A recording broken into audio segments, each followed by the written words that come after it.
Welcome to Dr. Mensch, the radio show that takes a real, compassionate look at mental health from A to Z. Join child and adolescent psychiatrist Dr. Gil Lichtshein each week as we explore topics that matter: autism, ADHD, anxiety, depression, OCD, schizophrenia, behavioral challenges, neurodevelopmental disorders, and more. No stigma, no judgment. Just honest conversations, new therapies, breakthrough treatments, and real solutions for real people.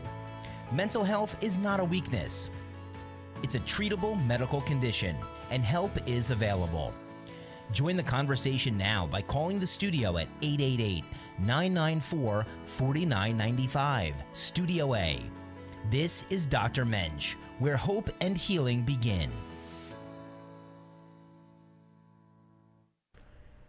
Good afternoon, everybody. My name is Dr. Gil Lichtshein, or I guess AKA Dr. Mensch.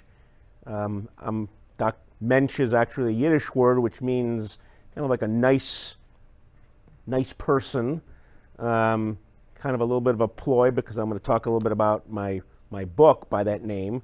I'm a child and adolescent and adult psychiatrist with an office in Boca Raton, Florida. This is the pilot show, and I'm hoping that over the course of these next many shows, I'm going to talk about various topics in mental health. I think that that's become more appropriate given, let's say, over these last 5 years, COVID, just more, lack of a better word, a crazy world that we live in. This country is very politically charged, and so that's leads to a lot of mental health issues. So I'm hoping that in these weekly 30-minute episodes that we could discuss various mental health topics, perhaps answer any questions. I'll also talk a little bit about my book called Dr. Mensch, A Prescription for Evil, which I'll get into in a little bit. But with this being the pilot episode, I figured instead of having guests on from the very get-go, I can talk a little bit about myself, explain a little bit about me and my background, what I do, and kind of why mental health to me became a big part of my life, and that's my career. So, like I said, my name is Dr. Gil Lichtshein. I'm a child, adolescent, adult psychiatrist. I have an office in Boca Raton. I also wear many hats besides having a clinical practice where I treat adults, children, and adolescents with a variety of mental health issues. I also teach at the Florida Atlantic University College of Medicine, where I teach first-year medical students on how to conduct a history and perform physical exams on patients. So this has nothing to do with psychiatry per se. I've been doing that since the medical school originated about 15 years ago. I enjoy doing that. It kind of helps, kind of gives me a sense of educating future doctors of this country. I also do a treatment called transcranial magnetic stimulation, which is a form of what's called interventional psychiatry or neuromodulatory treatment, which is a treatment that uses a device that consists of an MRI strength magnetic coil that you put on a particular area of your brain or your head, and it delivers these repetitive magnetic pulses, and it basically, in an oversimplified fashion, kind of stimulates the underlying brain circuitry. So it's a alternative treatment to medication for those individuals who have not responded to standard or more conventional medication treatments for anxiety and depression. And TMS has, even gotten applications for other uses, although it's only really FDA cleared to treat depression, OCD, and anxiety. I also do a treatment called ketamine therapy through an intranasal administration, which ketamine, or popularly known as vitamin K, is a dissociative drug that people like to use at parties. It's become notorious in the last couple of years related to Matthew Perry, star from the show Friends, who died as a result of essentially like a mega overdose of ketamine, among other drugs. But ketamine, when used therapeutically, is a very safe and effective drug to treat treatment-resistant depression and suicidal ideation. It really has very few side effects, and despite what people may have heard in the news and other types of social media, ketamine is not a drug that's, again, when used in therapeutic doses, that's highly addictive or dangerous. So that's one other aspect of my practice. I also prescribe medical cannabis, again, along the idea of, you want to call them psychedelic drugs or alternative treatments that are being, more used in treating mental health disorders. So that, today, it's more than just simply taking a happy pill or a tranquilizer to treat various mental health disorders. Those treatments still are very effective, but say unlike 15, 20 years ago when treatment options were more limited, we're having now a lot more options in psychiatry in terms of treating mental health issues. And I know when I was in medical school and residency, psychiatrists were kind of, you never touch patients, it's a very non-invasive specialty. But now with ketamine, TMS, treatment that's been used for decades called ECT or shock therapy, there's an area of psychiatry called interventional psychiatry where it's kind of similar to interventional radiology. Radiologists, when I was in medical school, were doctors that would just look at x-rays or MRIs and just sit in a room and read films all day. But now there's a specialty called interventional radiology where radiologists are actually doing procedures. And they're taking over some of the procedures that cardiologists and other specialists were doing in the past. Now, as a psychiatrist, we're not doing that invasive type of procedures, but ECT, TMS kind of requires more hands-on treatment, so we're becoming more interventionists as well. So I kind of wear many hats. I also perform forensic evaluations, which is kind of the interface of psychiatry and the law. And I would say that when it comes to legal matters, psychiatrists are often intertwined. Custody evaluations, competency. A lot of times claimants will claim emotional distress or emotional duress as a result of a particular injury or incident. So I often will have attorneys contact me and want to use me as an expert witness in such cases, and that often entails going to court, being deposed, testifying. So that's another fascinating aspect of what I do. It's time can be quite lucrative in terms of reimbursement, but it's very exhaustive and comprehensive. And when you go to court and testify, you got to really be on top of your game, especially when you get cross-examined by opposing counsel. They want to get under your skin or try to question or put doubt into your testimony. So you got to be really sharp and on top of your game and kind of know how to play the game, so to speak, as well. So that's a little bit about what I do. My office, like I said, is in Boca Raton. I have my own practice. I don't have any other psychiatrists I work with, and I really enjoy what I'm doing. Why I got into psychiatry, several reasons. First, the brain is still, even to this day, the one part of our body, the one organ system of our body that's still somewhat mysterious. I mean, I remember medical school and gross anatomy and physiology that, we know everything about the heart. I remember, cardiac physiology class, and they're talking about this artery and this ventricle and that, the atrium and all the different blood supply to the heart and what each heart, what each chamber of the heart does. Kidneys, lungs, liver, we know all that, but the brain is still kind of an enigma. we're still kind of learning about it. The brain it's not so kind of black and white as a lot of the other organs in our body is. So that being said, that kind of got me interested in psychiatry. And I remember when I was a first-year resident and doing rotating in neurology, my neurology attending was trying to kind of persuade me to switch to neurology. And to me, neurology I look at is very similar to psychiatry, but neurology kind of studies diseases of brain structure, whereas psychiatry kind of studies brain diseases that affects functioning. Because again, you take an MRI of a brain of a person with depression, 99.9% of those MRIs are normal. They're not going to find anything structurally wrong.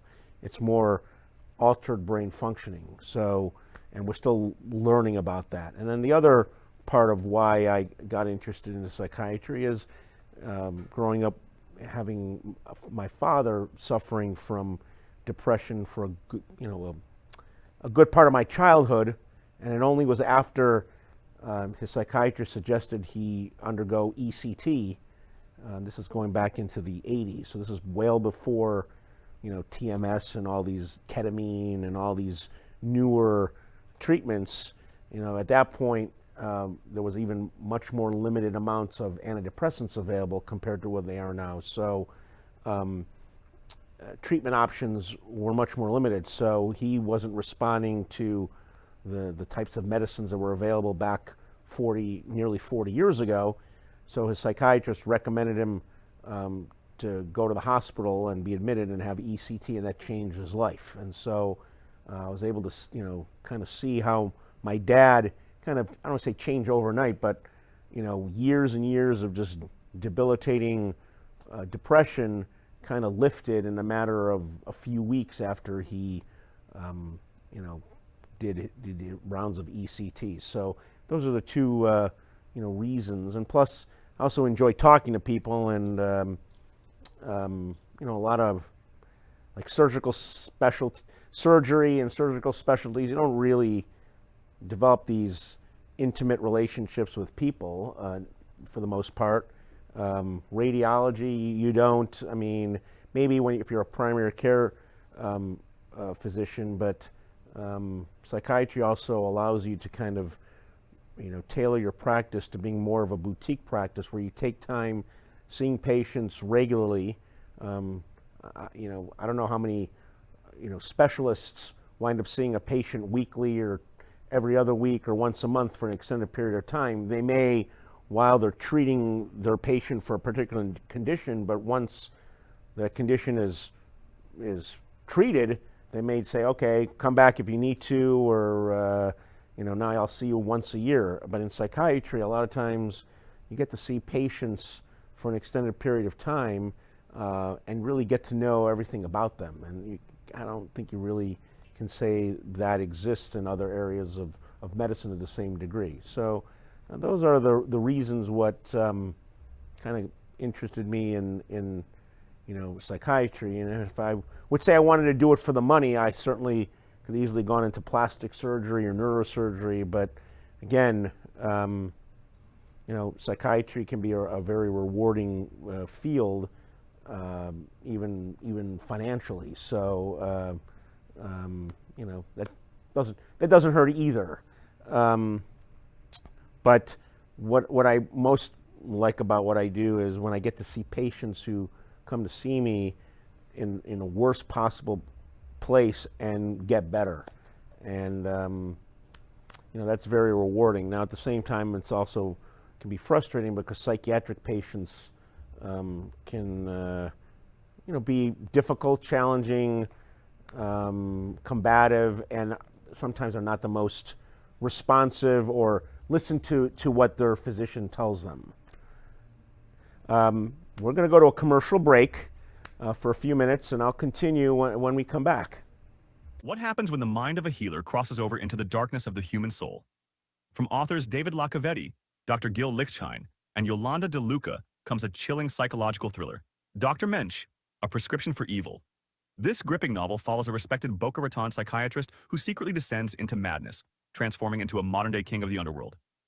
inspired by true events and Dr. Gil's childhood connection to a mob family, this story blurs the line between sanity and evil, genius and destruction.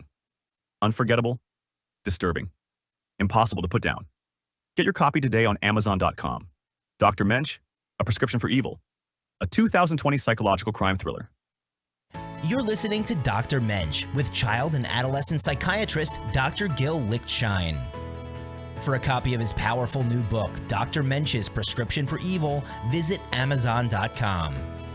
For more information or to schedule a consultation, contact Dr. Gil directly at 561-300-4052 or visit docgil.com. Now, let's get back to the show. Hello again, Dr. Gil Lichtshein, aka Dr. Mensch, back from a brief commercial break. Again, I'm a child and adolescent and adult psychiatrist in Boca Raton. Here with my pilot episode of my show, and the commercial that was just heard was about my book, Dr. Mensch, A Prescription for Evil. And in the course of this show, I'm going to discuss that book and maybe try to bring co-authors as guests. But I'd like to delve a little bit into that as well, and how I got to write a book that kind of the main character was somewhat loosely based on me. So one of my closest friends, who I've known for probably close to 20 years, Italian guy, is originally from Long Island, New York, now was living in Boca, now lives in the Tampa area. Well, his, I would say, claim to fame is that his father grew up in East New York, in Queens, or I believe, no, East New York's in Brooklyn, and was childhood friends of Henry Hill. And Henry Hill, if those who don't know who he is or heard of him, he was made famous by the movie Goodfellas that came out in the theaters in 1990 and had an all-star cast: Robert De Niro, Joe Pesci, late Ray Liotta, James Coco, trying to think of who else, but at least. And it was a story about kind of Henry Hill's take on how he got into this crime family, the Vario family, which was a kind of family within the Lucchese family, one of the 5 families of the mafia. And my friend Adam's father kind of grew up with kind of hanging out with Henry Hill, and through his association with Henry Hill, kind of got friendly with one of the other Vario kind of, I'll say hitman or main earners, Jimmy Burke, who was not a made man because he was Irish, but was a kind of psychotic killer. And so Adam kept telling me about some of this family stuff, and it kind of got me interested. And then over the years, I've actually had a chance to meet some of his family and relatives of actual Paul Vario, who was the patriarch of the Vario crime family. And just listening, and there was one particular family member, his name was Peter Jocko Vario, who was Uncle Paulie's nephew. And he would tell me kind of, and this was this kind of like tiny little Italian dude, maybe 5'5", 5'6", scrawny looking guy. You would like look at him and you'd think like, well, this guy's not a mobster, but he was, and he was like a pretty bad killer in his heyday. But would listen to some of these stories. It was kind of fascinating just to understand, like how the mafia works. So it kind of gave Adam and I some ideas about creating a story about a doctor who kind of goes dark and kind of, thinks of himself as some sort of like mafia king in his own mind. And so we came up with this idea of Dr. Mensch, again, kind of a play on words, where Mensch in Yiddish means like a very nice, good-hearted person. Well, in fact, the main character of this book was less than that.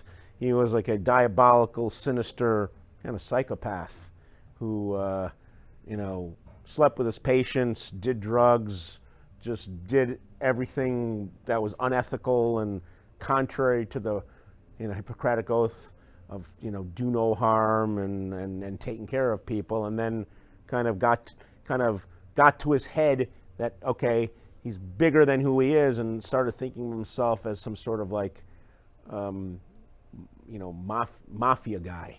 So it's kind of like analyze this and Goodfellas kind of combination. So, you know, they use my character or my life as a psychiatrist was kind of used as the basis of Dr. Mensch, and then my friend Adam's, you know, family history of being in the mob was kind of like the inspiration of some of the like shenanigans and antics of Dr. Mensch. And the cover of the book, kind of Dr. Mensch with this like long beak, kind of goes back to, you know, doctors who went around in Central and Western Europe during the mid-14th century, when the peak of the rise of the Black Death, or the bubonic plague that killed like half of the European population. So again, there's a, you know, kind of a little, you know, kind of irony here where, again, a physician who's, you know, there to heal and take care of people, and the pun of using the word Mensch when the main protagonist of this novel is kind of evil and kind of gone mad, and kind of gone postal, so to speak. So book's available on Amazon. It's very short read. It's about 120 pages, but it reads very fast because I find it very gripping and thrilling, kind of a little humorous. And so I'm hoping that at some point the main author, his name is Dave Iacovetti, I can bring him on the show. And his claim to fame is that his father was a capo or a underboss for the Gambino family in South Florida back in the 70s and 80s. And another connection is one of my neighbors and where I live in Fort Lauderdale, his father, he knew of Dave because that person's father was indicted together with Dave's father in some federal case back in the 80s. So it's kind of a small world that how things kind of connect to each other. So, so I'm hoping that I can bring, you know, at some point Dave on, you know, here as a guest, bring Adam, and they can kind of talk a little bit about, you know, their own background. But, you know, that's about my book. Back to, you know, my interest in mental health. Like I said, I think now that this world has become so more complicated, complex, and I see this in kids that I treat. When I was in elementary, middle, and high school, I mean, I didn't do all these extracurricular activities that would keep me up till midnight every day. I mean, I went to school and came home and did homework, and that was it.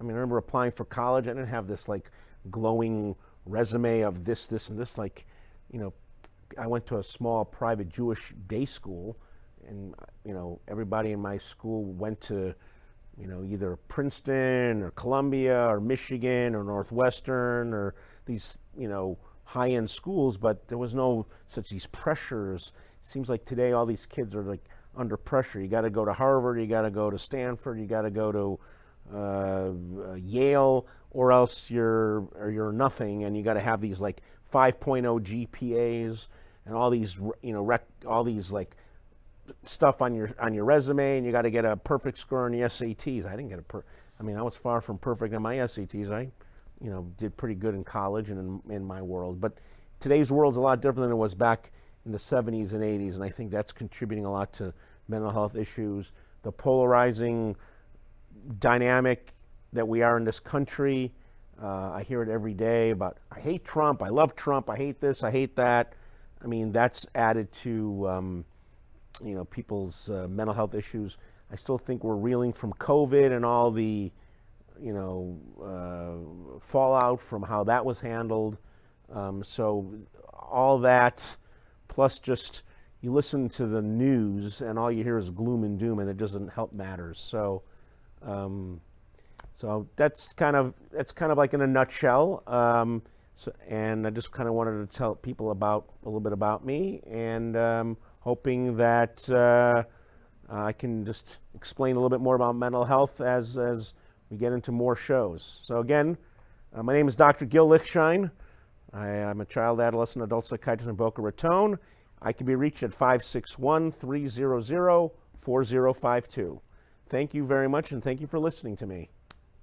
Thank you for joining us for Dr. Mensch with Dr. Gil Lichtshein, helping you navigate the world of mental health with clarity and care. If you or someone you love needs support, you're not alone. Treatment works and recovery is possible. To schedule a consultation or discuss non-medication therapies, personalized treatment plans, or psychiatric care, contact Dr. Gil directly at 561-300-4052 or visit docgil.com. You can catch us each week on South Florida Oldies Radio and streaming across all social platforms. Until next time.